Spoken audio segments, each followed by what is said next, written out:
Hello, this is Reverend Bill, and it's Thursday night, and beautiful, beautiful night in Atlanta area.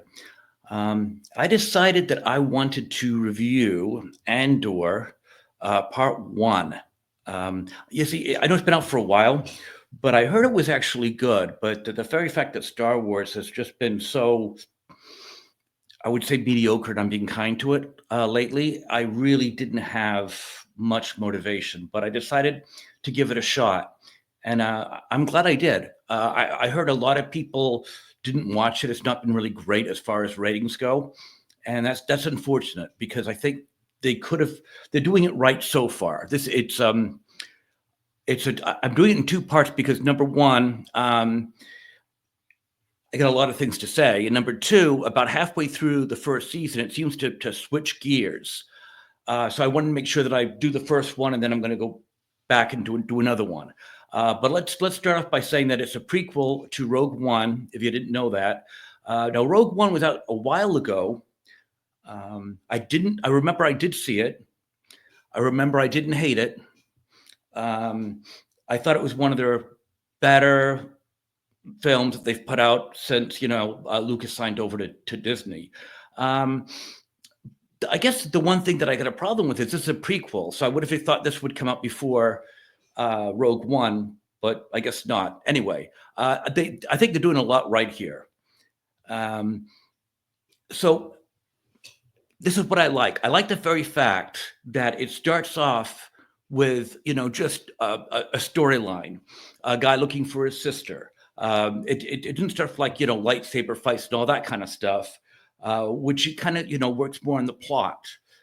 It was actually written by Tony Gilroy, who actually did Rogue One. If you those of you who might know the movie Michael Clayton, he did that. He also did a Proof of Life. That movie is mostly known for ruining Meg Ryan's relationship or marriage to Dennis Quaid. I guess Russell Crowe was a little bit too chummy with her, but that movie was okay. I like Michael Clayton. He also did the screenplays to most of the Bourne movies, I believe. So yeah, I mean he's pretty decent. It stars Diego Luna, who was I guess also the star of Rogue One. Geez, I wish I could remember that movie. I'm going to go back and watch it after this. I mean, I'm actually motivated now to go back and watch Rogue One. But anyway, he's from, let's see, E2 Mama Tambien, which actually was a pretty good movie if you don't mind, reading, foreign Spanish movies. And again, he was from Rogue One. It's got a lot of stars. I can't possibly mention all of them, but I'm going to mention the guys that I think really make a difference. It also has Stellan Skarsgård, who's been around forever. He's also the father of a bunch of Skarsgård actors, most notably Bill, who does a lot of, I think he did It, The Clown in It, and he did Nosferatu, and a whole bunch of other things.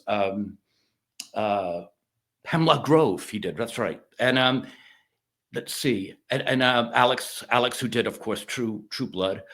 He plays Luthen. And for those who don't know Stellan Skarsgård, he did Good Will Hunting with Matt Damon back in 1998, maybe 99, around there. It also has, and I'm mentioning this guy, not because he's a main star, but because, he might be, I don't know. I mean, it's only half the movie I've seen, half the show I've seen so far. But Eben Moss Barack, who's going to be the Fantastic Four movie, and he's also in The Bear. And I think he's actually an actor on the rise. And I noticed that he's in the last couple episodes of the first half of the first season. Those are, I think, the really important people that I want to mention, although there's a ton of supporting cast. But getting back to the plot, it doesn't rely on Jedi fights right off the bat. As a matter of fact, I got to tell you, I'm very happy to say that for the first half of the first season, I've yet to see a Jedi in a lightsaber fight. And I'm not complaining. If they're done well, I love them. But I've been like lightsaber to death from bad movies. It actually does something unique, and it works on the plot. And the plot starts off with this guy looking for his sister. You don't know much about him. And it kind of goes on from there. I'm not going to do any spoilers. There's also a kind of a secondary plot that flashes back to when he was, where he came from, his roots.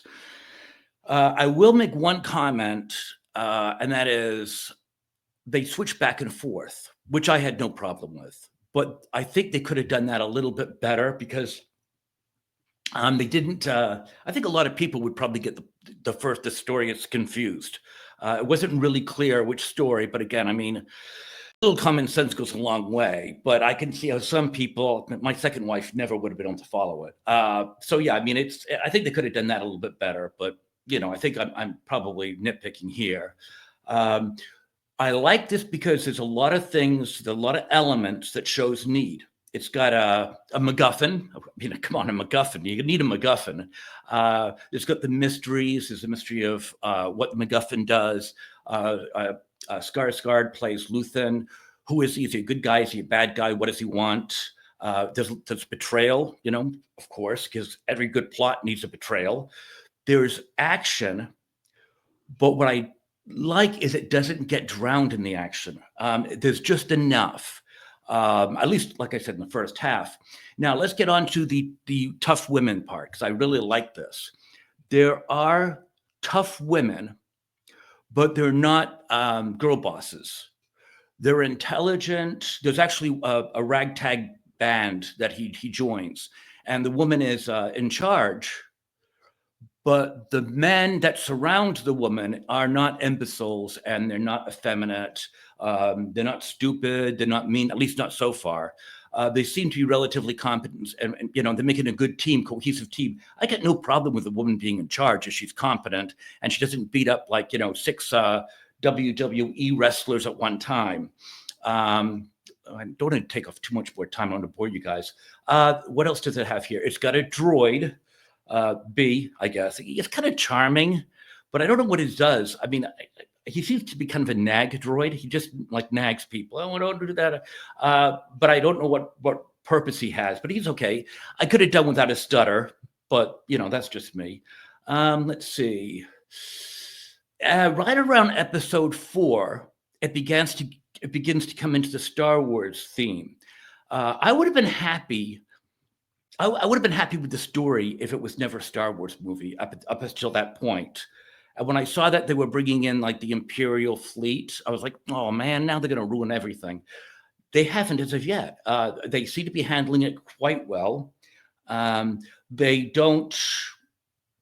It's not too Star Wars, which I think nowadays is probably a pretty good thing because they don't know how to handle it. So I mean that was good. They built up the characters. I want to know what's going to happen. It's not terribly woke. I don't see men kissing or anything like that. What the one funny scene I like though is Skarsgård. He puts on a disguise and tries to be effeminate. I find that funny. I don't think he does that really well. He's probably too masculine, but hey, he's trying. Let's see. There's espionage. Back betrayal. You got your pompous, arrogant officers. You got your incompetent soldiers, which are kind of added, a chuckle here or there.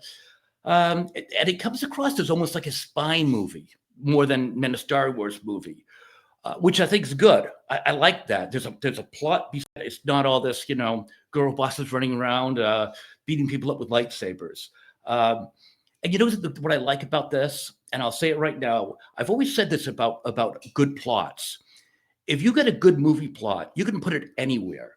And I'll give you an example. For those of you who watched DS9, I thought that was outstanding. You could have gotten that and put that in the Old West, and that would work. And the same way, if you got the show Deadwood, you could probably put that in space. You'd have to obviously change a few things. But if you've got a good storyline, you can put it anywhere.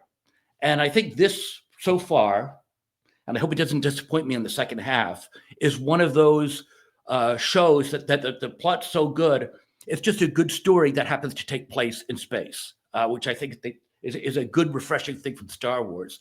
My only question is, why did it take them this long? And people don't, I guess, are not watching it. And it's too bad, because if we had more of this and less of the Acolytes, maybe things wouldn't be as bad as they are. But anyway, that said, I want to go back and watch the second half. I just wanted to touch base on that. If you like this, like, share, and subscribe. You got my email. Want to send me an email there, and hope you guys have a really good night. And I'll get back to you probably next day or so with part 2. This is Bill signing off.